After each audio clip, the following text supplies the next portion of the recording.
Bulgaria. The name itself seems to carry the sound of the wind. To arrive here is to step into a land painted with a giant's brush.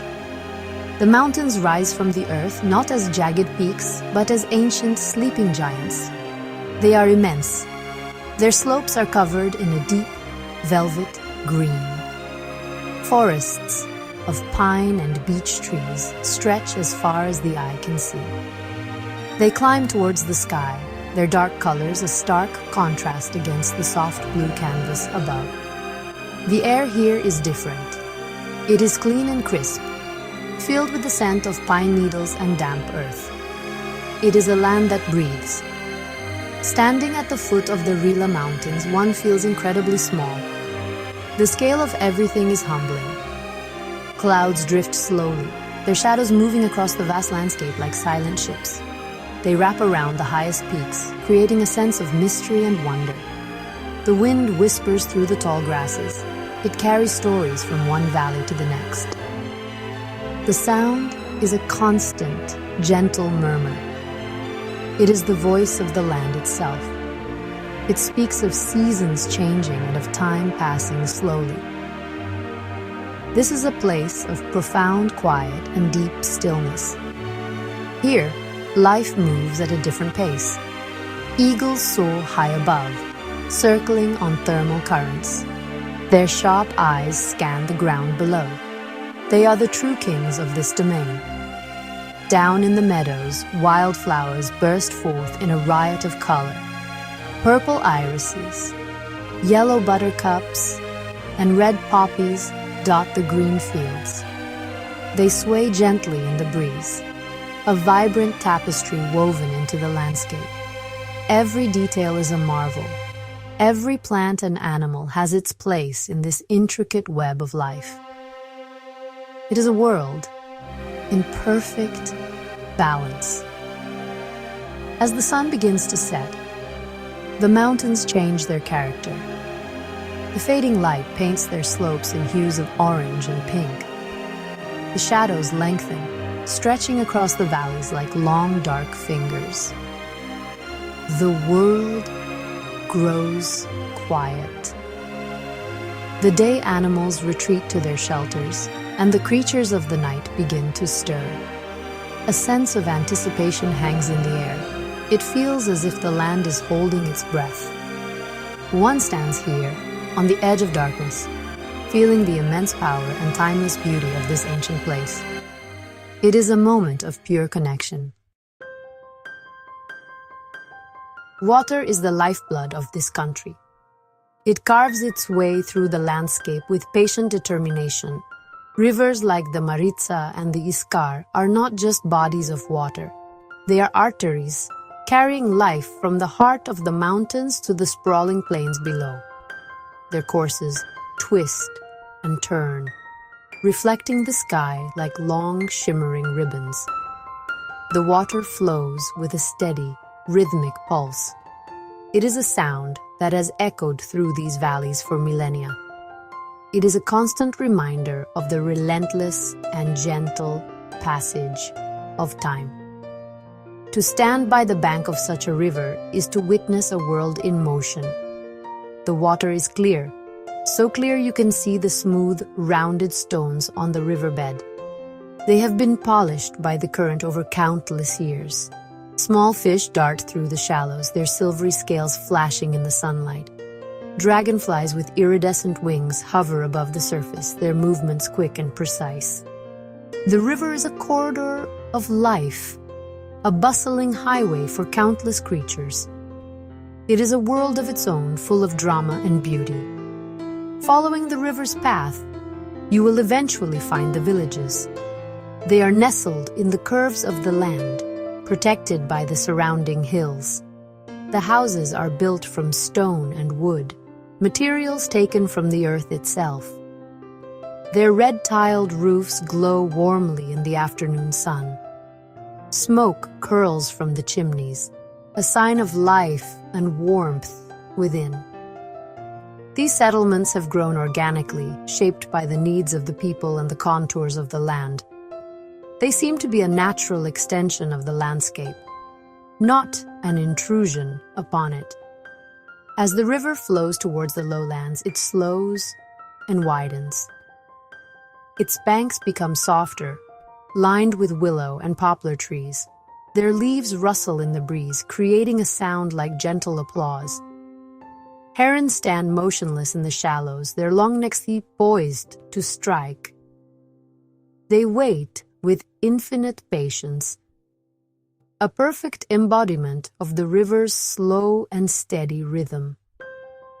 Here, the water is a mirror, reflecting the vast open sky and the slow-moving clouds. It connects the mountains to the plains, the past to the present. Deep within the Rhodope Mountains, there are places that feel untouched by the modern world. Here, the air is heavy with the weight of history. Ancient stone paths wind through the forests, their surfaces worn smooth by countless footsteps. These are not trails made for tourists.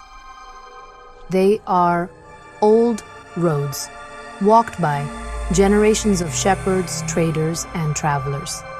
To walk them is to feel a connection to those who have come before.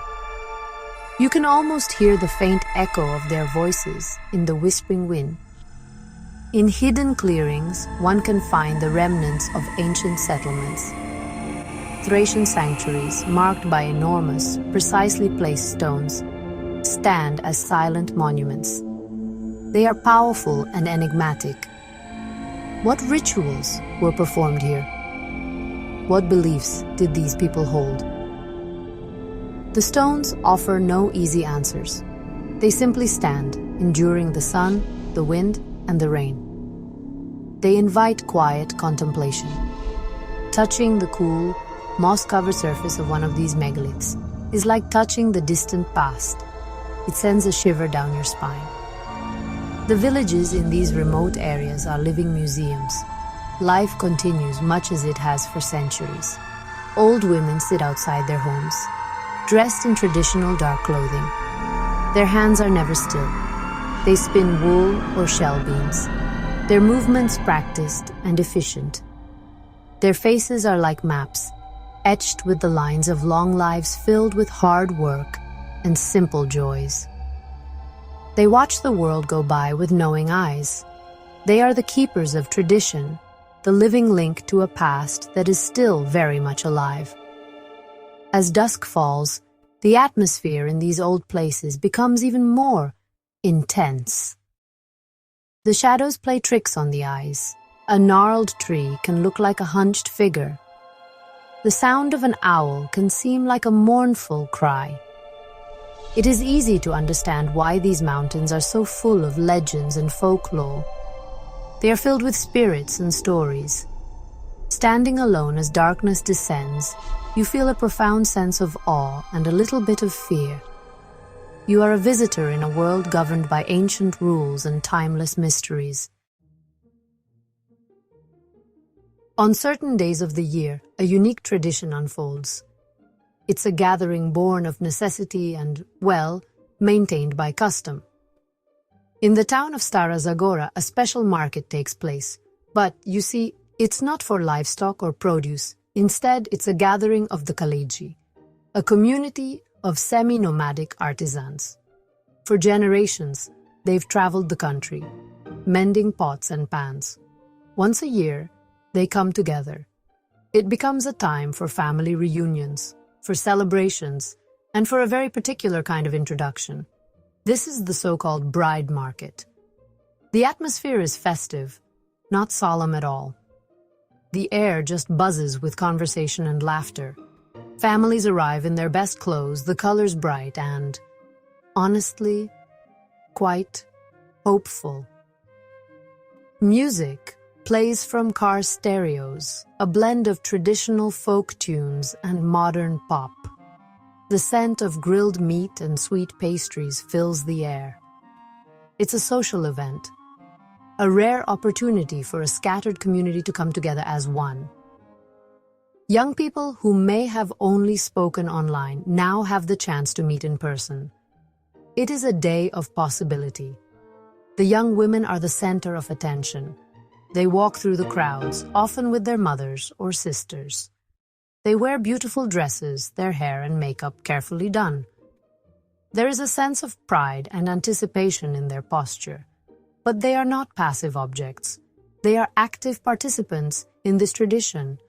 They talk, they laugh, and they assess the young men just as the young men assess them. It's a dance of glances, of shy smiles, and of tentative conversations. It is a complex social ritual. The parents watch from a slight distance. They are the guardians of the tradition. They greet old friends and catch up on family news. They observe the interactions of the younger generation with keen interest. Negotiations may happen, but they are discreet and respectful. This is not a transaction of property. It is about families connecting, about ensuring the continuation of their community and their way of life. It is a deeply human event, driven by the universal desires for companionship, family, and belonging. The term bride market can be misleading. It suggests a cold commercial exchange. But honestly, the reality is far more nuanced. This is a courtship ritual played out in public. It is a solution to a specific social problem for a community that is often on the move. How do young people meet suitable partners when their families are scattered across the country? Well, this gathering provides an answer. It is a structured and supervised environment for young men and women to find a potential spouse from within their own culture. The interactions are often chaperoned. A young man might approach a young woman, but her family is usually nearby. The initial conversations are polite and tentative. They talk about their lives, their families, and their hopes for the future. It is a formal process of getting to know one another. There is a shyness and a sweetness to these encounters. It is a world away from the fast-paced dating culture of many Western societies. Here, the process is slower, more deliberate, and deeply rooted in family and community expectations. If there is mutual interest, the families may begin to talk. The conversations are about more than just the young couple. They are about the compatibility of the two families. They discuss the character and reputation of the young man and woman. They talk about the future. A dowry or bride price may be discussed. This is not a payment for the bride herself. It is seen as a way for the groom's family to show that they are capable of supporting a new wife and eventually a family. It is a symbol of commitment. For an outsider, it is easy to judge. But to do so is to miss the point. This tradition exists within a specific cultural context. It is about preserving identity and ensuring the survival of a small, close-knit community. The young people here are not forced. They have a say in the matter. They are looking for love and a future, just like anyone else. They are simply doing so within the framework of a tradition that has served their ancestors for generations. It is a fascinating glimpse into a different way of life. As the day of the gathering draws to a close, a sense of quiet satisfaction settles over the crowd. Some new couples have been formed, their futures tentatively linked. Families pack up their cars, their conversations now softer and more intimate. The music fades, and the scent of food dissipates into the cool evening air. The market dissolves as quickly as it formed. The Kaliji will once again scatter across the country, returning to their lives as traveling artisans. But they leave with renewed connections and a strengthened sense of community. Leaving Bulgaria, one carries away more than just memories of beautiful landscapes. One carries the feeling of the place. It is the coolness of the mountain air on your skin. It is the sound of a river flowing over ancient stones. It is the taste of fresh bread and sharp cheese in a village home. It is the sight of an eagle soaring against a vast blue sky. These sensory details linger long after you have departed. They become a part of you. The country leaves an indelible mark on the soul. This is a land of contrasts. It is a place where the ancient and the modern coexist, where wild, untamed nature sits alongside centuries of human settlement, where deeply held traditions persist in a rapidly changing world. To visit Bulgaria is to be reminded that there are many different ways to live a meaningful life. It encourages a sense of curiosity and humility. It challenges you to look beyond your own experiences and to see the world through different eyes.